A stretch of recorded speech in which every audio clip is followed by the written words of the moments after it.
All right. Well, new meeting room here. We're gonna give this a shot. It's So really Dwayne, interesting. It's really interesting because on the other meeting room, it's like I'm on the right and you're on the left. yeah, I'm totally freaked out. it's backed out. It's opposite. Yeah, Yes, it it's a is. little wild.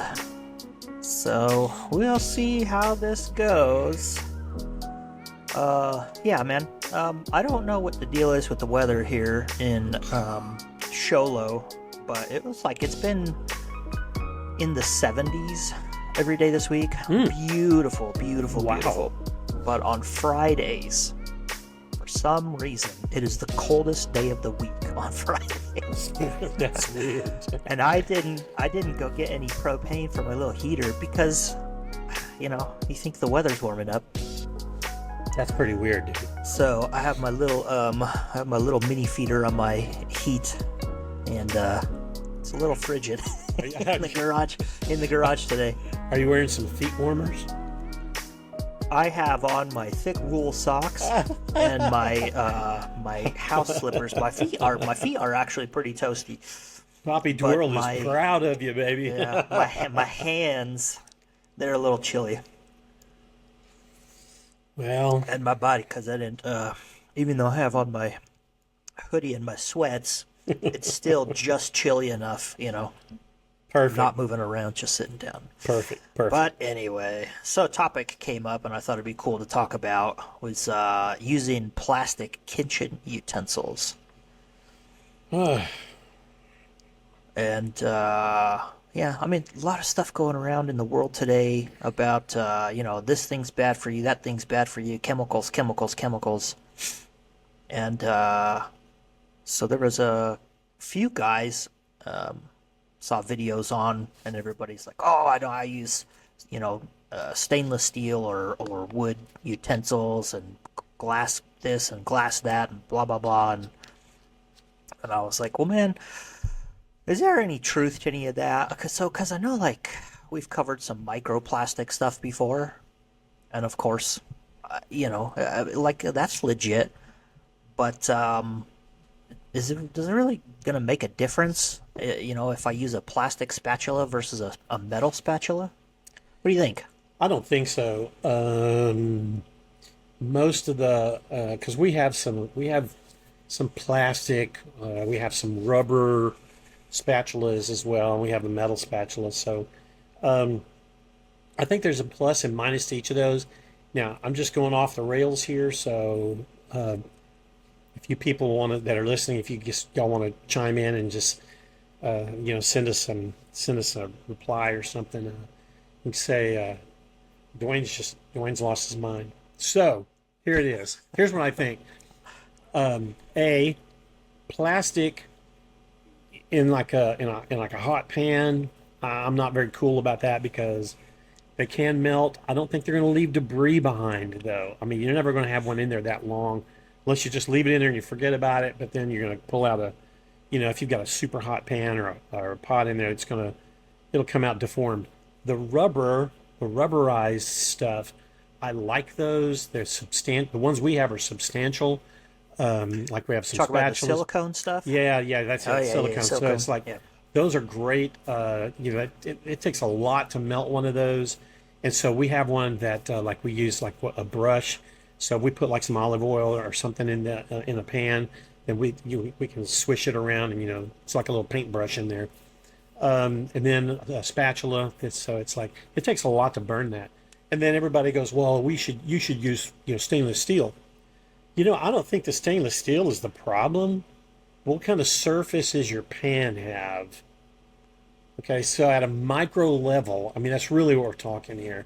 At a micro level, stainless steel, you could be scratching stuff off, of the bottom of the pan. And you're going to say, well, all right, Poppy Doyle has lost his mind.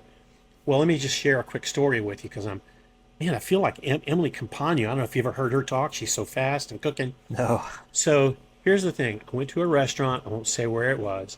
And I went there to get breakfast. And I'd gone there like several times, in the past 2 or 3 weeks. This is like several years back. But anyway, so I always loved getting their pancakes. They had great little pancakes, not huge, but just about that big around, and you could eat two or three of them, and it really wasn't a terrible thing. But one day I go in there and I got my pancakes, and just before I was going to put a little bit of syrup on it, I looked down and a glint, like that's a reflection off of some kind of particle that caught my eye.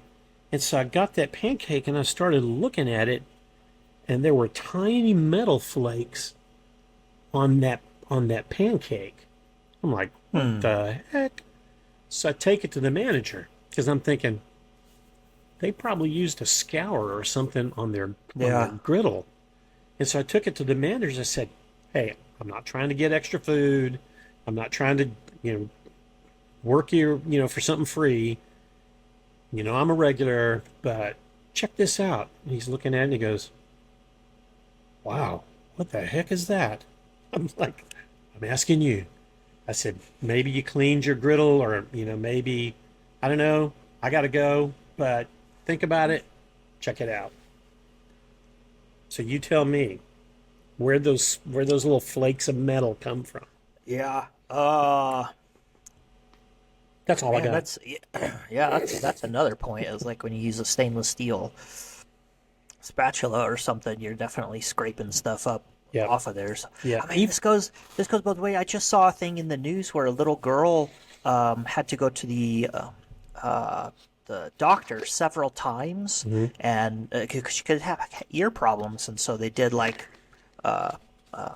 first visual inspection. She's like, well, nothing really's in there. Just do some Tylenol, or some children's Tylenol, and Yeah. Yeah. it just lasted and lasted. They kept going back, kept going back. Well, lo and behold, they were cooking burgers on the grill, and the little girl actually had a piece of the Oh, stainless wire. steel brush wire Oh, get lodged. Yeah, so yeah, yeah. So even if like this plastics things is a thing. So even you still have these metal scrapings if you're using a stainless spatula, and then the yeah. wire brush from grills and stuff. So you still Yeah. run the risk of all this stuff. But I did a little bit of looking up, and so recently, well, let me find this. So this is hard to navigate now that I don't know where everything is. Okay, let me try that. All right, so this study came out recently, and there's a reason. But this looked at black plastic Yeah. cooking utensils, Oh, yeah. and Yeah. specifically, it was Oh, looking at the quantities of fire retardants. So when we recycle plastic, it's not really separated. And so when you recycle something like a laptop case or another other electronics devices, those plastics have flame retardants added into them. And so when all this stuff gets recycled, it just kind of separated by color and whatnot. And uh, so I guess what's happening is the black plastic as it's recycled, and then they make kitchen utensils out of it. Those flame retardants from the electronics cases and are stuff are still going in into there. the. Yeah, so this study looked at that and how much flame retardants are actually in them, and how much you're getting, right. And so I had thought that so I'd seen some stuff about this come up on the internet, and I had thought that the study had been retracted. But what actually happened is that they had to revise it. So what they came away with was that the amount of flame retardants exceeded the no adversible effect level, right? So the safe amount that the FDA or CDC or whatever has Hmm. said is okay. Yeah. And so they had to re what's the word I just said? Reevaluate, Yeah, not re retract it. revise. Revise. They had to do a revision because what they left a zero out of the safe quantity. Hmm. So the amount that they said was coming from it was actually or the amount compared to what's safe was actually a factor of 10, right? So it was Wow. like they had put 42,000 and it's actually 420,000 like micro particles or micrograms or something of the flame retardant. Mm. So the flame retardants that are found in the cooking utensils is actually well under the safe amount. So, they felt like it didn't really change what needs to be taken away. And I Hmm. get it. Like I can't see making the case that like having flame retardants in there is a good thing. No. However, the amount that you're getting doesn't seem to be particularly harmful. You know what I mean? Right. Right. Right. So That's on that crazy. basis, yeah, on that basis of like the black plastic stuff and flame retardants, um, it's in there. It's not nothing to be concerned, but at the same time, like the amount of the things that you're exposed to when you get gasoline in your car, uh, you know, it's one of those things. Yeah. Yeah. So, and then looking at, I found this systematic review of microplastic emissions in kitchens, and that's kind of the whole topic of this. And there's another one over here. So this one, the threats of microplastics, a global threat for the environment and food safety. And so this one, so I was concerned with like where are all of these microplastics? Where's all this exposure coming to? Because we do have evidence on it, and I believe it is in this one. It might be in the other one too. But we find microplastics in human tissues. And What? yeah, we find microplastics. So in this one, they looked at so a lot of microplastics coming from salt. So people online are going to tell you don't eat the white iodized salt because it's processed, whatever, and eat the sea salt and because that's more natural and blah blah blah. Well, it turns out if you're not eating the white iodized sea salt or the white iodized table salt, and you are eating these pink Himalayan sea salts, salt from India, salt from Spain, those actually have a significant amount of microplastics in them. And interestingly enough, it actually comes from like the grinders. What? Those microplastics, yeah. But getting Wow. back to microplastics in your body, so yeah, man.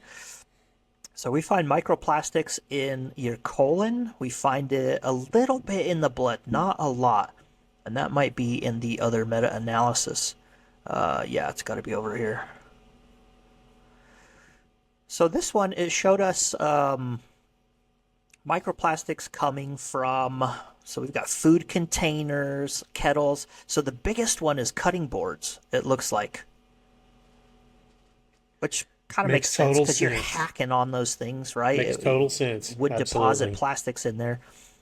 Beverage bottles, you see a little bit coming from plastic bottles, disposable cups. So food containers would be like Tupperware containers. It depends on what those are made out of, you know. Yeah. Leaching. Leaching those products out of the plastic. And then it was found in cooking utensils. So there are, so just as you're flipping something with a spatula, you're getting underneath of that thing. You do have some amount of abrasion happening at a microscopic level, Right. and so microplastics are coming from that. However, the amount of microplastics coming from the utensils and things like plastic plates and bowls and stuff doesn't seem to be as much as the cutting boards. The cutting board seems to be the big issue. Well, you got a blade, you got a sharp edge. You're gonna be cutting something off of there. I just Mm-hmm. going to throw this out there too, and you can talk about it in a little bit if you want to. But if you're using a microwave, it's always been to me it's been common sense. But there are certain things you don't want to warm up foods in. I don't warm up food in a Tupperware. Yeah. Any kind of paper plate that has a plasticky feel to it or a sheen to it. I don't heat up food in that in a microwave. I don't have hard data on it, but I think we're looking at it right here. But there's a with those high heat temperatures, and especially in the microwave, those plastics are leached out of those containers. Yeah, that was in.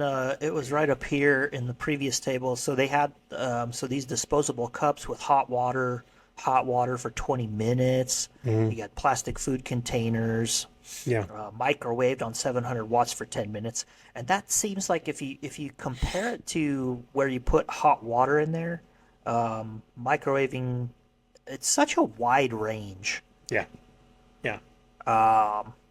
But microwaving for a minute doesn't seem to be that big of a deal. Well, 10 unless minutes, unless you do 10 it, minutes, it's a yeah. lot. Well, unless you do it every day for for Well, yeah, and that's getting to the thing, but it's so heating stuff up yeah. it definitely seems to add microplastics to whatever food that it is that you're getting. And then, so getting microplastics in the body, so we actually find quite a bit in the lungs. And this other analysis over here to the right, the global threat, this one discusses the issue with lungs, lower respiratory tract. There's a little bit in there. Liver, 4,600 items. So there's a lot in the liver, which makes sense because your liver Is the filter? filters your blood. Yeah. Yep, yep, Your spleen, there's some. And the colon, there's the most. And that kind of makes a lot of sense too because yep. that would be the much larger particles that aren't getting absorbed through your intestinal tract. They're gonna end up in your colon. So not a lot happens in the placenta. So microplastics, is that a concern for your baby? Looks No, like not that much. In breast milk, there's such a wide range there, 0 to 2,720. And I guess that's going to come down to a lot of so blood 1.6 milligrams per liter. That doesn't seem to be exceptionally high. In the feces, there's a lot. You're you know depositing that stuff out in your phlegm. Now in your testes. So our big ones here are the colon and the testes. that's crazy. A little bit, yeah. Like why would it? I have no idea. Why would it find Find its way there. No. well, why would that be a place where it gets deposited the most? That's odd. I don't know. Uh-huh. Maybe we need to have a biologist on and ask why that would be the case. That'll be a special episode. So yeah, it's also been found in atherosclerotic plaques. And I know there's been a big deal, with all of the all natural people. There's microplastics in your arteries, and they've tried to draw the conclusion that they're causing the plaques. And then getting into that side of it, the health aspect of it, is that while we do have some links between these microplastics in our body and certain diseases, so you have metabolic disorders here, immune injury, endocrine disorders. I don't know why that's highlighted, but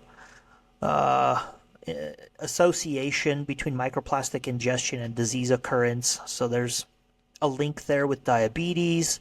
There's a link with cancer. There's the link with atherosclerotic plaques, neurodegenerative disease. But the question that arises. So we have these links, but I don't even think it's unexpected that there is a link there. So I think somewhere in this paper they said it was unexpected or something like that.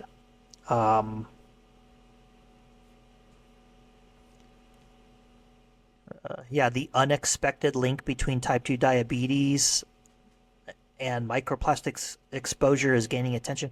I'm not sure why that's unexpected because as we tend to have more food availability and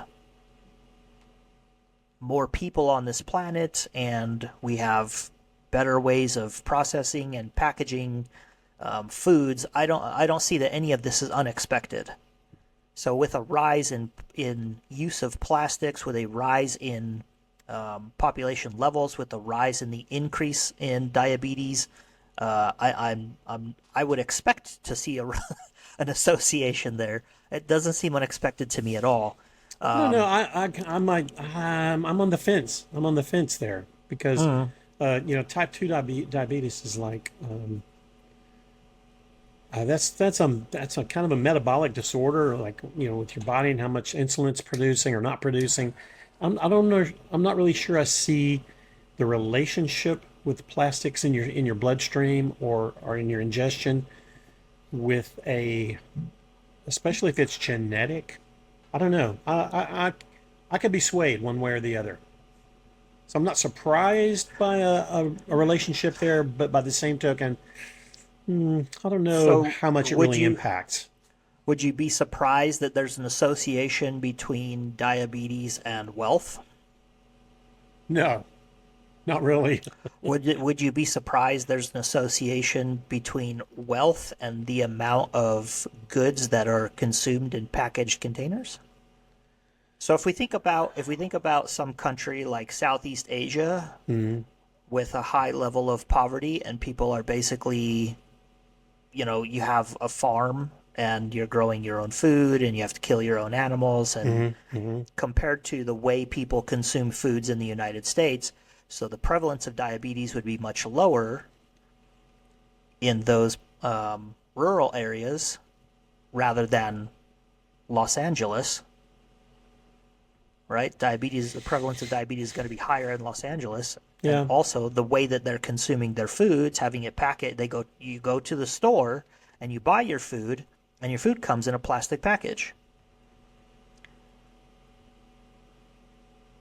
I could be swayed. Yeah, so it doesn't seem unexpected to me because these disease prevalences are associated with wealth, with more food availability, with foods that are more processed, foods that have longer shelf lives. All of these diseases have an association with those things. And the things that all those have in common is that it's in wealthy, basically westernized countries where we go to the grocery store, we buy our food in a package, we take it home. Um, we have a lot of plastics in our, just in the processing plants and stuff. You Mm-hmm. have Mm-hmm. plastic everywhere. Well, let me ask you this: would you feel the same way about type 1 diabetes? Yeah, Okay. Okay. yeah. I would expect to, especially in the United States Yeah. or Europe, I would expect to see a relationship between diabetes and microplastics. Yeah. Even type one. Yeah, just because of the way that we consume our food, there is an association there. Yeah. Okay. Okay. Well, I guess where I'm coming from in that is like there are people whose system just doesn't work. Like they're Uh huh. born with, Mm-hmm. type 2 or type 1 diabetes, and it's not from their ingestion of food or how their system just doesn't produce insulin. Right. And so that and So that's yeah. really a small percentage, but everybody, most of the other people, most people who have diabetes, mo- I'm not I'm not a doctor, but most people that can be prevented or at least managed for how they eat. And I agree with you on that. So yeah. Yeah. So the thing though, let's even say that they change the way that they eat and they're buying most of their food is individually picked vegetables from the grocery store. You're Yeah. still putting it into a plastic bag. Yep. Yep. Yep. It's Yep. still going in Yep. your car. Yep. Type 1 diabetics also have to deal with insulin. What Yep. does Yep. insulin come packaged in? Plastic. Yeah. You're You got me injecting there. yourself from a plastic vial. They You got also me so there. there's a large use of continuous glucose monitors. What are those made out of? Plastics. What are glucose monitor, the finger prick ones, what's all that stuff made out of? Yeah. They have to go to the doctor's office more often. What are most doctors' offices have a bunch of? Yep. plastic. Yeah. So I would still expect to see some association. There's some relationship there. You got me. You got me. I'm off the fence. And you people that are listening go, wow, man, Dwayne is really easily influenced. No, this is a good argument. I mean, plastics It's invade. Plastics are everywhere in our yeah, society and life. So, yeah, they're everywhere. there's always going to be an influence. Sure. Yeah, and if we I'm look drinking at water out of a plastic bottle. yeah, plastic bottle. My laptop is, my microphone is made out of plastic. All this stuff is plastic, plastic, plastic. So, and then in the environment, I mean, it's everywhere in the environment. And within this, I didn't scour this thoroughly, but I read, kind of like, where's all of this stuff coming from? It's in the air. We're breathing it. So a Yeah. big part of it in our environment within the United States here, and Europe, Australia as well, is coming from road debris from tires. Gosh. Yeah, so as the tire rolls on the pavement and stuff, there's abrasion there, and it happens at all these levels. So you can actually go in Houston, in Houston, if you go down any highway there off to the side of the highway, there are chunks of rubber all along the sides of the road. All right. And so from those chunks of rubber all the way down to microscopic particles that get thrown in the air and get blown around, you're breathing that stuff in. You come in contact with this plastic every day, almost every part of our life. You have to touch plastic, do all of that stuff. But it is interesting that it seems to be the largest contributor to our source of microplastics does come from food, what we're ingesting in food. Yeah. And it's so a large part is coming from fish. So a lot of plastic gets dumped into the ocean. Fish consume all that stuff, but it also has an impact on wildlife.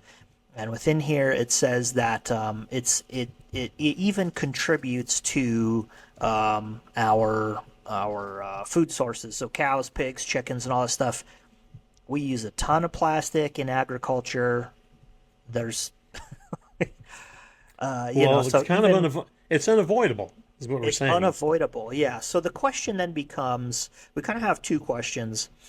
Number one is, if I switch my cooking utensils to steel or wood, bamboo, is that gonna make a huge difference in the amount of microplastics that I'm ingesting or experiencing?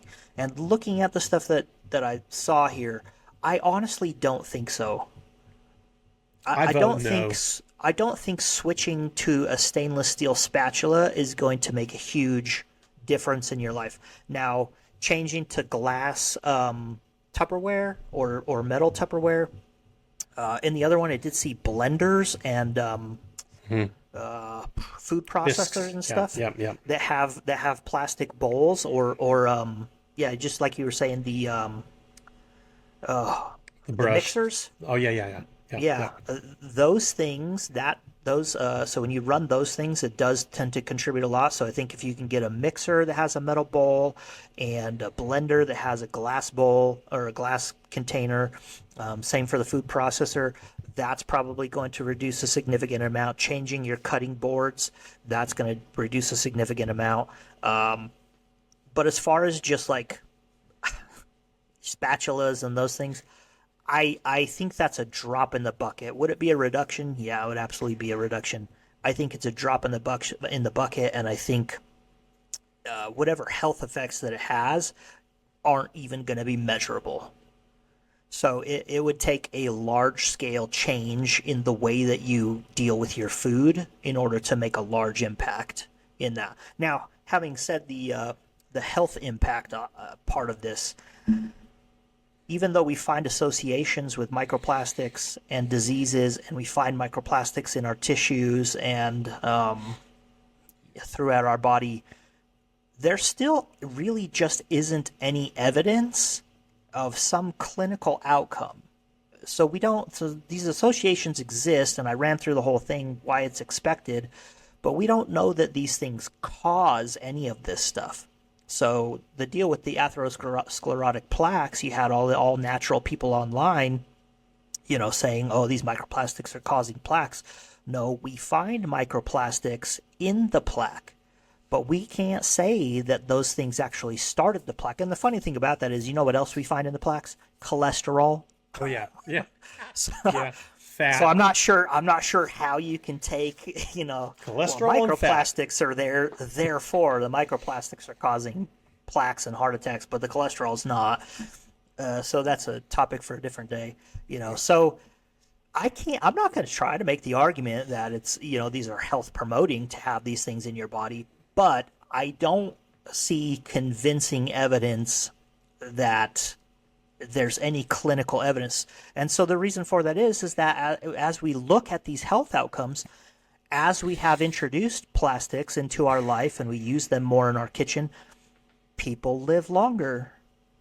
Yeah. We have lower rates of child and infant mortality. Yes, we do. Do we have so a lot of these cancers? So we saw that there's an associated with cancer. A lot of cancer disease, individual cancers, those are on the decline.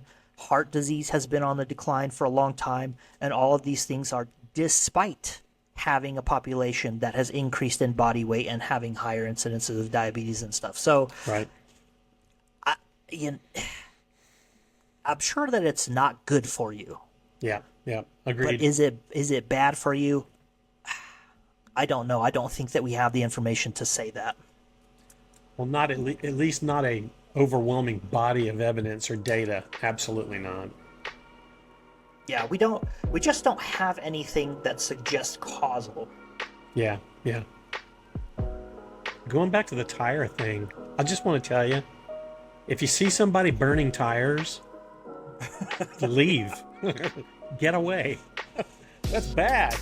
Get out of there, yeah, for sure. Ugh. Yeah, burning tires is Burning is tires nasty is stuff. bad, man. Yep. All right, man. Well, that's it for today.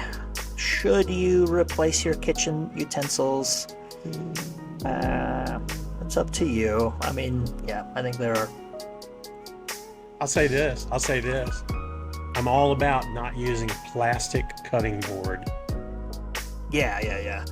I have the wood cutting boards, and I think the wood cutting boards are beautiful. I mean, there's some people out there making some fantastic stuff. My brother makes them, Bricks Yeah. Woodworking. Go check him out on Facebook and Instagram, and he makes some nice stuff. I have a beautiful honeycomb pattern, one that he made for me. It has Cool. like at least 2 million individual pieces in it. It's crazy. Yeah. He's very detail oriented. Yeah. All right, folks, that's it. Hope you guys got something from this. Hope some minds were blown, and we'll see you next time. Coach Lambie and Dwayne out. See you later.